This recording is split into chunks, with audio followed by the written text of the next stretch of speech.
आणि आता आपण महत्त्वाची बातमी पाहूयात। शेतकऱ्यांसह सर्वसामान्यांसाठी अत्यंत आनंदाची बातमी आहे।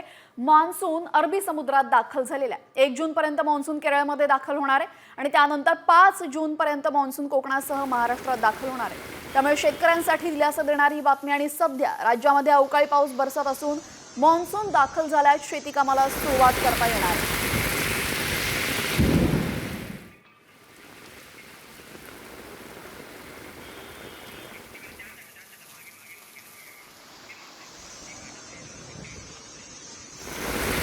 तर 5 जूनला आगमन होणार आहे महाराष्ट्रामध्ये। आपण पाहूयात मान्सून 1 जूनला केरळमध्ये दाखल होणार आहे, 5 जूनला महाराष्ट्राच्या दक्षिण टोकामध्ये आणि 15 जून पर्यंत संपूर्ण महाराष्ट्र मान्सून व्यापून टाकणार आहे। आणि अर्थातच सर्वसामान्य आणि शेतकऱ्यांसाठी अत्यंत आनंदाची बातमी आहे।